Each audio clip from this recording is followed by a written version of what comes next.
감사합니다. 우리 함께 신앙을 고백하겠습니다. 주는 시작. 주는 그리스도시요 살아계신 하나님의 아들이십니다. 우리 옆 사람과 함께 축복하겠습니다. 복음 명문 가문을 만듭시다. 네, 설명절 잘 보내셨습니까?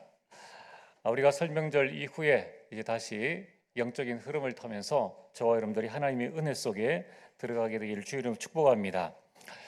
우리가 설명절에 만나면 이제 자녀들에게 또 후손들에게 덕담을 이렇게 합니다.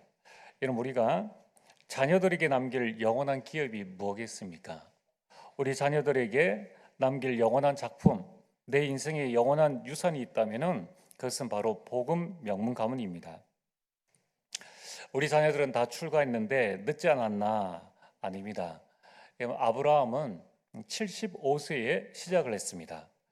아브라함이 75세에 하나님의 부르심을 받고 또 죽을 때까지 약 175세에 죽었는데 100년간 신앙생활을 했습니다. 그러면 그동안에 이 아브라함은 무엇을 했을까요? 일단 이삭을 낳았죠. 그리고 이삭이 자녀를 낳았는데 야곱과 에서입니다. 이 야곱과 에서 아브라함의 손주가 15세 될 때까지 아브라함이 살았다는 거예요. 여기에서 우리에게 주는 의미가 굉장히 큽니다. 여러분들이 살아계시는 동안에 뭘 해야 될 것인가? 3대 언약 전수를 하셔야 됩니다. 그걸 언약으로 붙잡으셔야 돼요. 내 3대에까지 명확한 복음을 내가 전수하겠다.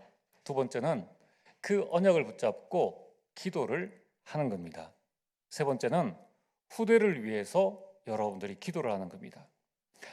여러분, 개인에게 주신 언약과 가정 가문에 주신 언약을 그리고 복음을 자녀들에게 전달하고 손주들에게 전달하고 그리고 그 언약이 이루어지도록 가정 가문의 언약을 붙잡고 24시 기도하고 그러면서 그 가운데 후대를 위해서 기도하는 것이죠.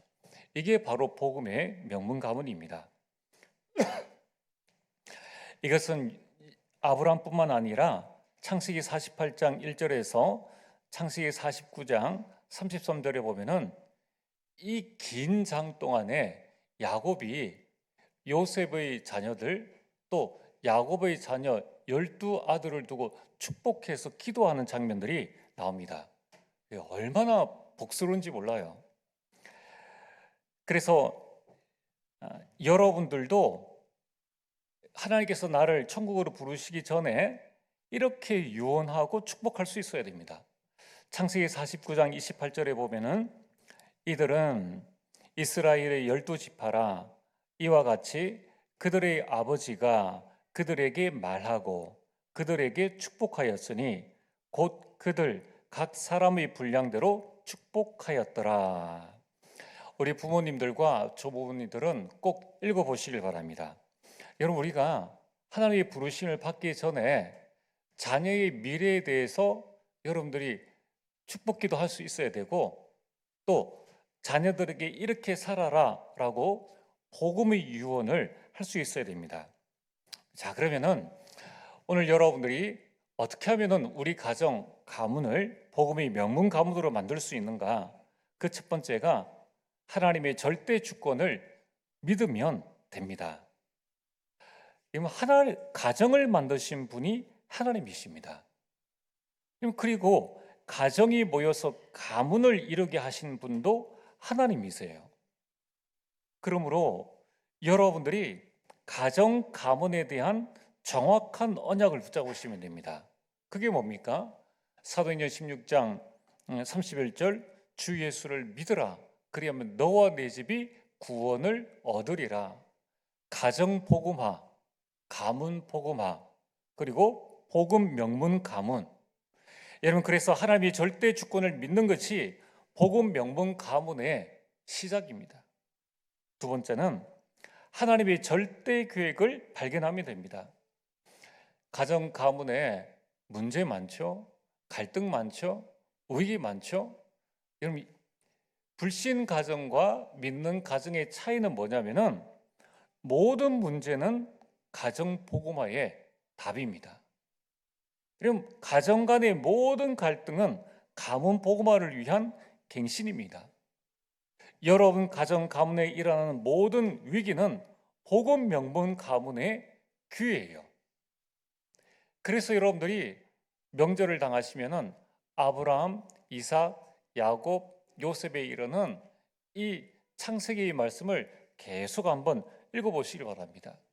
각 가정마다 문제가 왔는데 그때마다 하나님은 가정복음화의 답을, 각 가정마다 아브라함의 가정, 이삭의 가정, 야곱의 가정, 이 전부 다 이 갈등이 왔는데 그게 가문 복음화를 위한 갱신이요, 또 명분 가문을 위한 기회라는 것입니다. 야곱의 가정에 12아들이 있었는데 10명의 아들이 요셉을 죽이려고 하다가 노예로 팔았지 않습니까? 이제 노예로 간 이 요셉이 총리가 되어져서 그 형들과 그 아버지를 초청했습니다. 그때에 요셉이 한 고백입니다. 창세기 45장 5절에 당신들이 나를 이곳에 팔았다고 해서 근심하지 마소서, 한탄하지 마소서. 하나님이 생명을 구원하시려고 나를 당신들보다 먼저 보내셨나이다.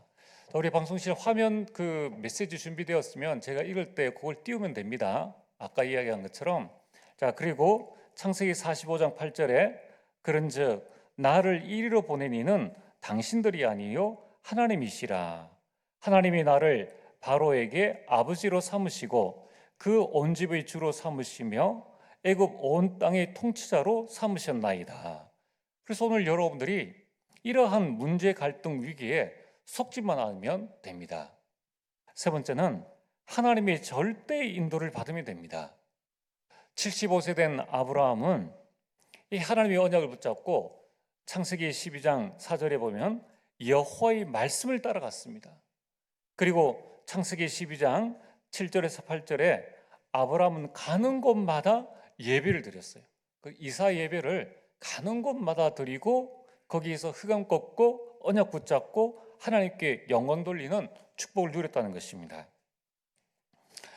우리 삶이 아까 기도드렸던 장로님 말씀대로 우리 가정 가문이 하나님 중심되면 돼요. 우리 가정 가문이 말씀 중심, 교회 중심이 되면 됩니다. 여러분들이 이 복음 명문 가문 이루는 것 지금부터 시작하시면 됩니다. 그래서 나는 우리 3대에 걸쳐서 반드시 언약을 전수하겠다.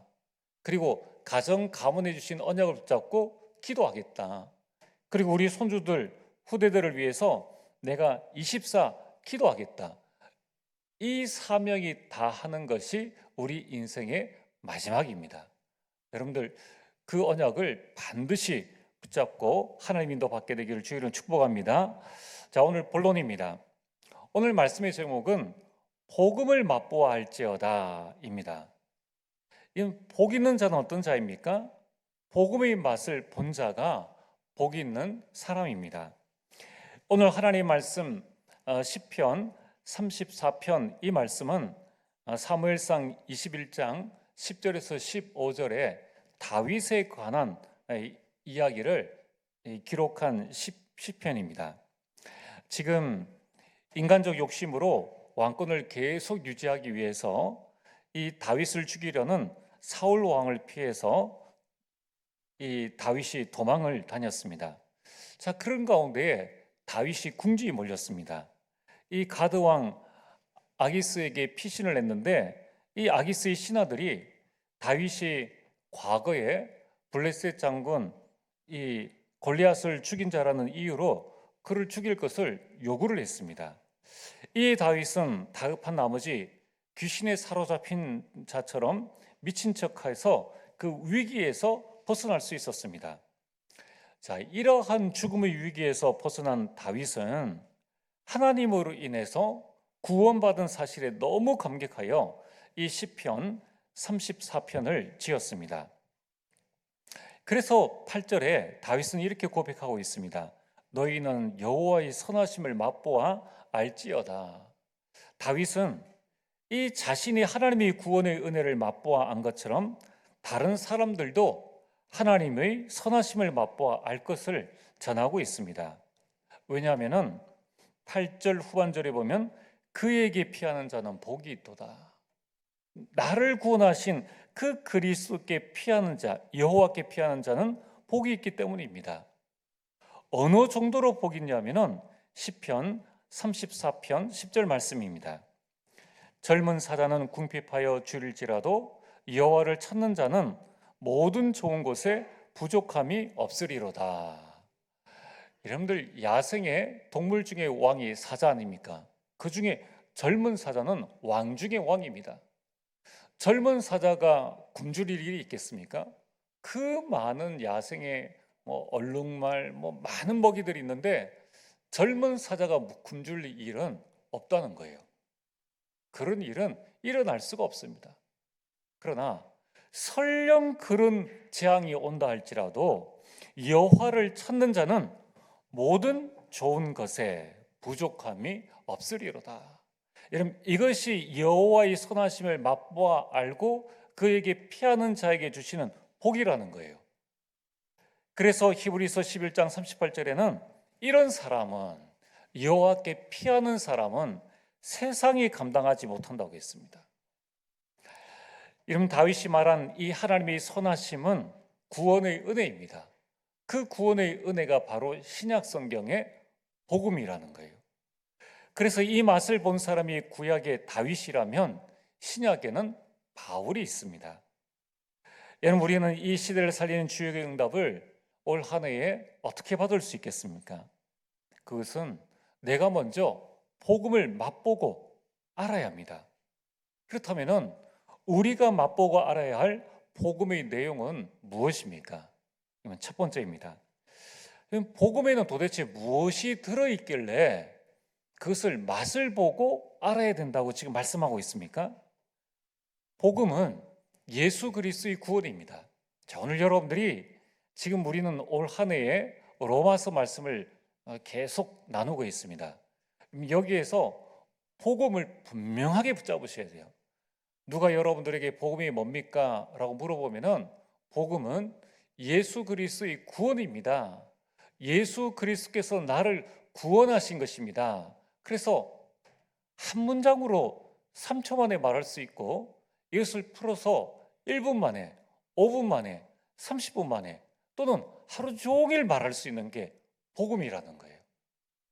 자, 그래서 오늘 여러분들이 요한복음 19장 30절에 예수님께서 십자가에 못 박히시면서 하신 말씀이 다 이루었다는 거예요. 복음은, 이 구원이라는 것은 창세기 3장의 근본 문제 완전 해결입니다. 여러분은 이제 그 운명 저주에서 완전히 해방되어진 거예요. 세상 사람이 말하는 그 문제, 그 운명 때문에 여러분 절대 망하지 않습니다. 그래서 복음을 정확하게 알아야 되는 겁니다. 복음은 뭡니까? 과거, 현재, 미래 문제 완전 해결이라는 거예요. 그 복음 안에는 무엇이 들어 있습니까? 복음에는 하나님의 능력이 들어 있다는 거예요. 복음에는 하나님의 의, 하나님의 선하심, 하나님의 사랑과 하나님의 인자하심이 들어 있다는 것입니다. 자, 이것을 맛을 보아서 알아야 한다고 지금 시편 기자는 말씀하고 있습니다. 뭐냐면은 지금 많은 성도들이 이 복음과 구원을 과거의 것으로 또 미래의 것에만 제한을 합니다. 나는 죄에서 구원받았어. 이제 죽으면 천국 가. 그러면서 이 땅에서의 삶을 어떻게 생각하는가 하면은 마치 타 종교처럼 고진감래. 그래, 내가 지금 어려움을 참으면은 나중에 즐거움이 찾아올 거야. 내가 이 땅에서 힘들고 어렵게 살아도 이제 뭐잖아. 저 천국에 가니까 지금 좀 어려워도 상관없어. 그래서 참습니다. 그게 종교예요. 그게 복음을 모르고 있다는 겁니다. 그것이 바로 이 복음을 과거와 미래에만 국한시키고 지금 나에게 적용하지 못하는 많은 그리스도인들의 모습이라는 것입니다. 여러분, 이 구원이라는 것은 장롱 구원이 아닙니다. 우리가 면허증을 따가지고 한 번도 운전하지 않고 그냥 가만히 가지고 있는 것을 장롱 면허증이라고 합니다. 운전할 수 있는 자격이 되어져요. 그러나 운전을 할 수 없는 상태입니다. 마치 그것처럼 우리의 구원을 장롱 구원으로 생각하고 있다는 것입니다. 절대 아닙니다. 여러분, 이 구원이란 것은 천국 들어갈 때 내미는 티켓이 아닙니다. 여러분, 이 복음은 장롱 복음이 아니라는 거예요. 이 복음의 능력과 구원의 축복은 현재성입니다. 현재적이라는 거예요.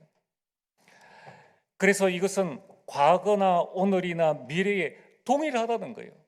나를 구원하신 그 그리스도의 능력은 지금도 동일하고, 나를 천국으로 인도하시면서 천국의 그 축복을 지금 내가 누리는 것이 복음의 능력이요 구원의 축복이라는 것입니다.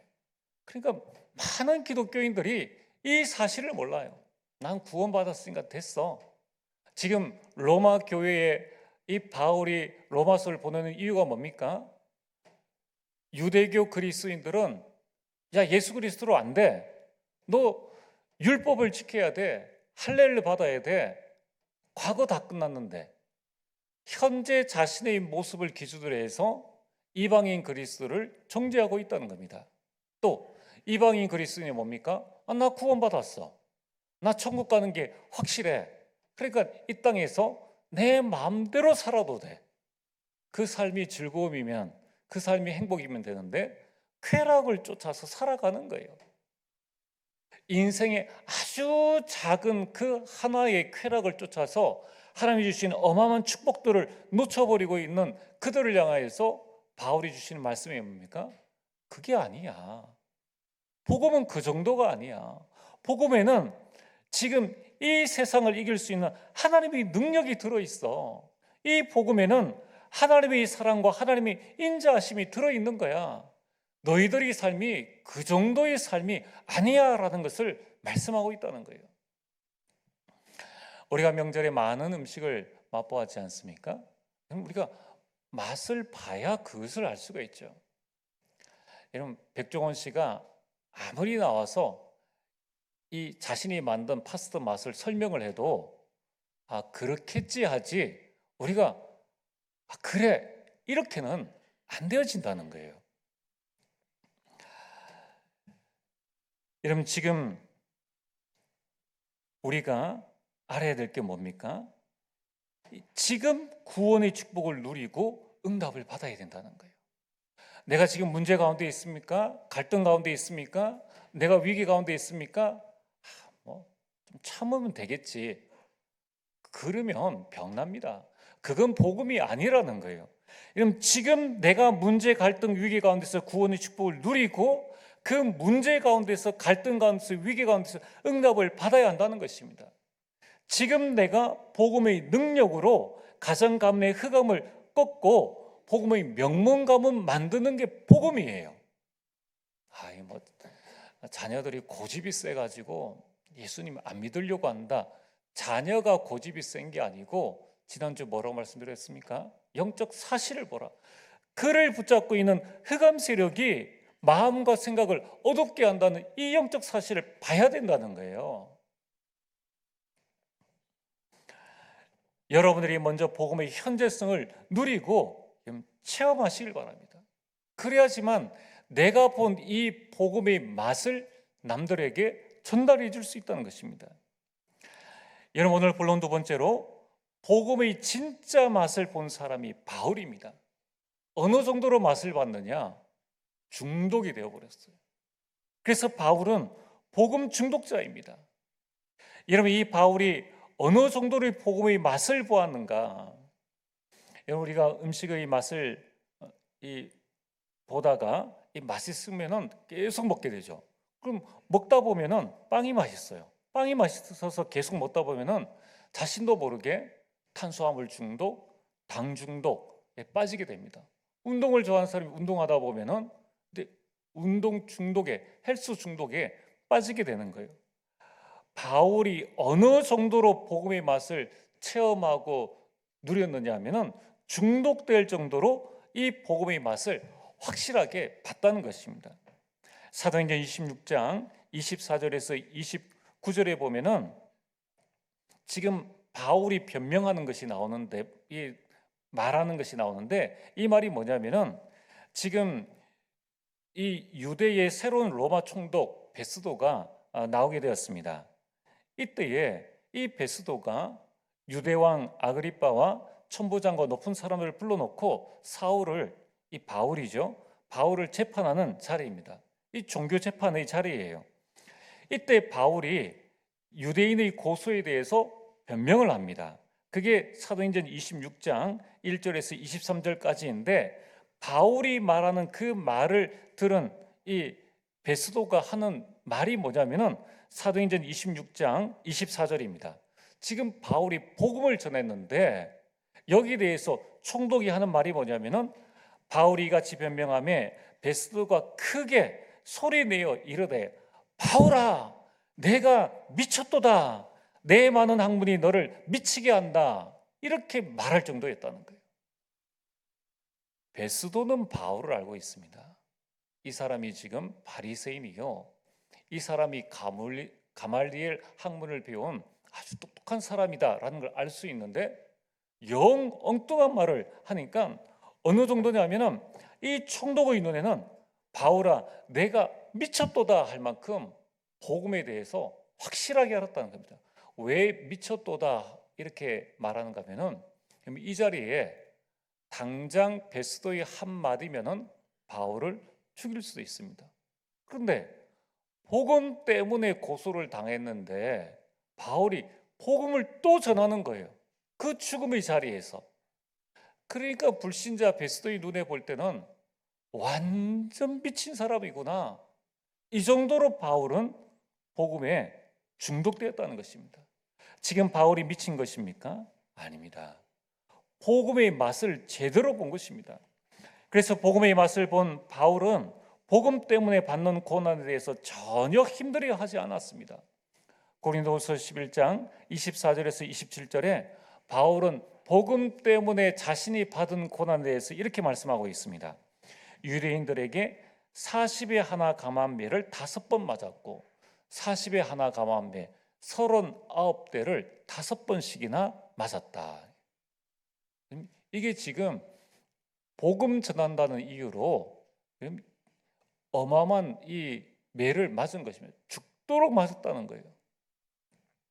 3번 태장으로 맞고 1번 돌로 맞고 3번 파선하고 일주야를 깊은 바다에서 지냈으며 여러 번 여행하면서 강의 위험과 강도의 위험과 동족의 위험과 이방인의 위험과 시내의 위험과 광야의 위험과 바다의 위험과 거짓 형제의 위험을 당하고 또 수고하며 애쓰고 여러 번 자지 못하고 줄이고 목마르고 여러 번 굶고 춥고 헐벗었노라. 바울은 여기에 대해서 불평하지 않았습니다. 그러면서 고린도후서 12장 10절에 바울은 이렇게 말씀하고 있습니다. 내가 그리스도를 위하여 약한 것들과 능력과 궁핍과 박해와 공고를 기뻐하노니. 기뻐한다는 거예요. 바울은 이 정도가 아닙니다. 빌립보 4장 4절에 감옥 안에서도 기뻐했습니다. 감옥 안에서 감옥 밖에 있는 사람들에게 기뻐하라고 했다는 것입니다. 또한 이 사도 바울은 사도행전 20장 22절에서 23절에 결박과 환란이 기다린 줄 아는데도 갑니다. 보라, 이제 나는 성령에 매여 예루살렘으로 가는데 거기서 무슨 일을 당할지 알지 못하노라. 오직 성령이 각성해서 내게 증언하여 결박과 환란이 나를 기다린다 하시나. 그래도 가는 거예요. 왜 갑니까? 복음 전하러 간다는 것입니다. 그래서 사도 바울은 사도행전 20장 24절에 가는 정도가 아니라 생명조차도 귀한 것을 여기지 않았습니다. 내가 달려갈 길과 주 예수께 받은 사명 곧 하나님의 은혜의 복음을 증언하는 일을 마치려 하면은 나의 생명조차도 조금도 귀한 것으로 여기지 아니하노라. 완전히 미쳤죠. 완전히 복음의 맛을 제대로 본 것입니다. 그럼 지금 바울은 세상 사람들이 볼 때는 미치는 것이지만은 하나님이 볼 때는 정상.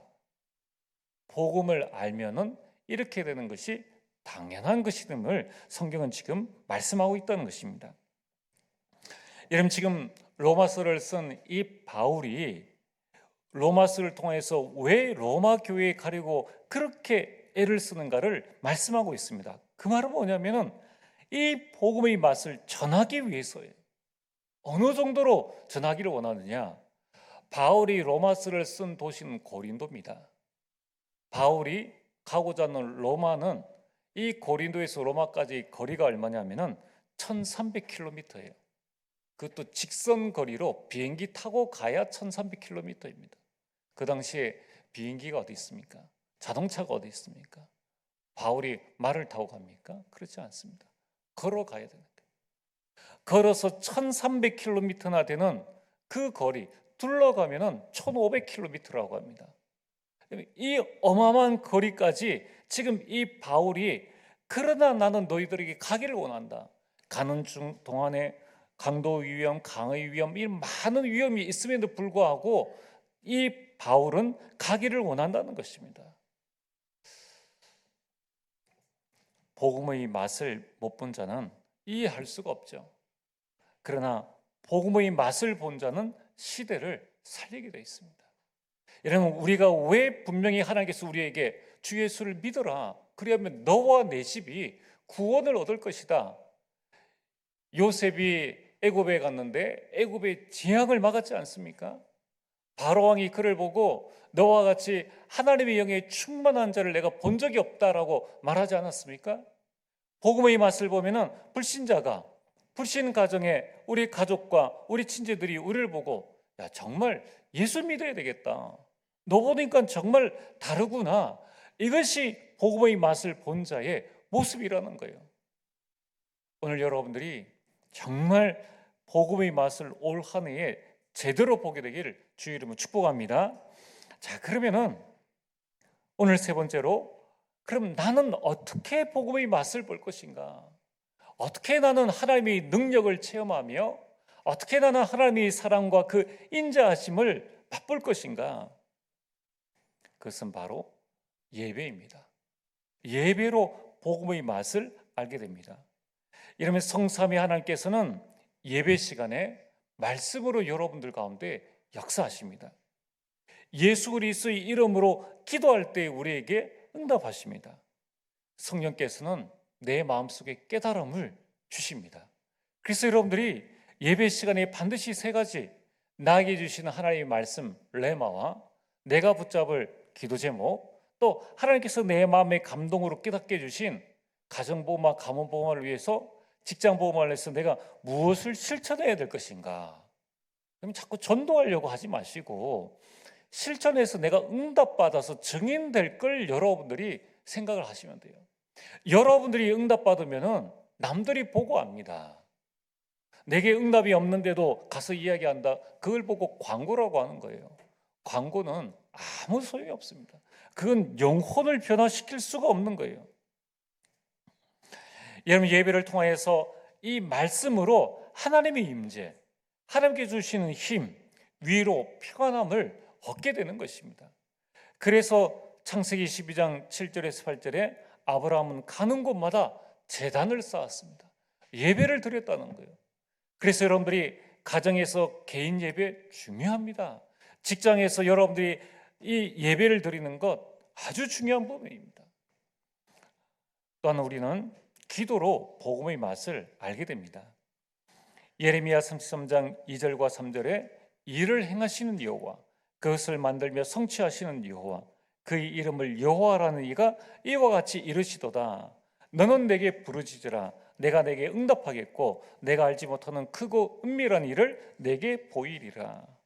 여러분, 우리가 기도할 때 하나님께서 일하십니다. 여러분들이 엎드릴 때에 하나님께서 역사하시는 거예요. 그때의 복음의 맛을 보게 됩니다. 또한 우리는 훈련으로 복음의 맛을 알게 됩니다. 훈련이 곧 응답입니다. 마태복음 10장 1절에 예수께서 그의 12제자를 부르사 더러운 귀신을 쫓아내며 모든 병과 모든 약한 것을 고치는 권능을 주시니라. 여러분들에게 주셨고 제자들에게도 주셨습니다. 이후에 예수님은 어떻게 하셨습니까? 바로 그들을 훈련으로 투입시킵니다. 누가복음 10장 1절, 그 후에 주께서 따로 70인을 세우사 친히 가시려는 각 동네와 각 지역으로 둘씩 앞서 보내시며 70인이 지역에 훈련을 들어갔습니다. 그러니까 누가복음 10장 17절에 70인이 기뻐하며 돌아와 이르되 주여 주의 이름이면 귀신들도 우리에게 항복하더이다. 주의 이름이면 주의 이름만 말했는데 귀신들이 항복하더이다 라고 훈련을 통해서 그들이 큰 기쁨을 얻게 됩니다. 이러면 교회의 전도 캠프, 후속 캠프, 수련회 또는 중직자 훈련, 전도회에서 우리 함께 포럼하는 또 구역 예배 이런 모든 부분들이 결국은 훈련입니다. 이러면 그것이 나를 살리는 거예요. 또한 여러분들이 평상시 강단 말씀을 묵상하고 복음을 묵상하는 것입니다.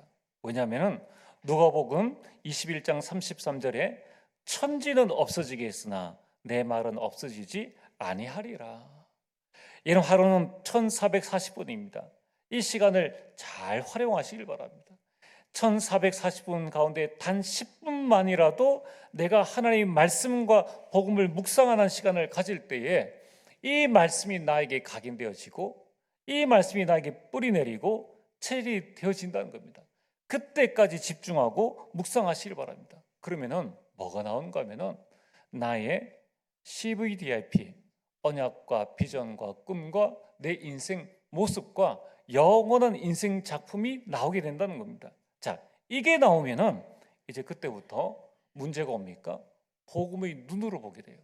갈등이 옵니까? 복음으로 생각하게 됩니다. 위기가 옵니까? 복음으로 해석하게 돼요. 그러면 답이 나오고 갱신되어지고 기회임을 알고 도전하게 되는 것입니다. 오늘 결론입니다. 여러분들이 하루 한 끼는 복음을 먹자. 복음 한 끼로 우리는 최고의 인생을 살 수 있습니다. 복음은 영혼의 밥상입니다. 여러분, 이 영혼의 든든한 한 끼로 영적 서밋에 서게 되는 거예요. 그래서 여러분들이 가정과 가문, 시대와 교회를 살리는 최고의 인생을 살게 됩니다. 자, 오늘 여러분들이 인생이 최고의 인생입니까? 아니면 먹고 살만한 인생입니까? 하나님은 분명히 여러분들을 땅끝까지 이르러 증인으로 세우시겠다고 여러분들 향한 하나님의 계획은 최고의 인생이에요. 우리가 뭘 놓쳤습니까? 복음의 맛이에요. 복음의 맛. 그것을 내가 지금 체험하지 못하고 알지 못하고 있다는 것입니다. 그래서 오늘 여러분들이 1년 동안 질문하시고 1년 동안 정말 기도하시길 바랍니다. 복음이 무엇인가? 여러분들 복음이 뭡니까? 여러분 이 복음을 여러분이 이해할 수 있도록 내 수준이 아니라 하나님께서 주신 이 복음을 이해할 수 있도록 기도하시길 바랍니다. 하나님, 복음을 정확하게 이해하게 하옵소서. 두 번째, 질문하시길 바랍니다. 복음의 맛, 복음의 능력은 어떠한가? 나는 이 맛을 어느 정도로 알고 있고 이 능력을 어느 정도로 내가 지금 체험하고 있느냐? 복음을 어느 만큼 체험하느냐에 따라서 우리 인생이 달라집니다. 그래서 우리는 복음의 능력을 체험하게 하소서 기도하시길 바랍니다. 세 번째는 과연 바울의 이 복음, 하나님이 주신 이 복음이 나의 복음인가? 여러분, 나의 복음이 되게 하옵소서.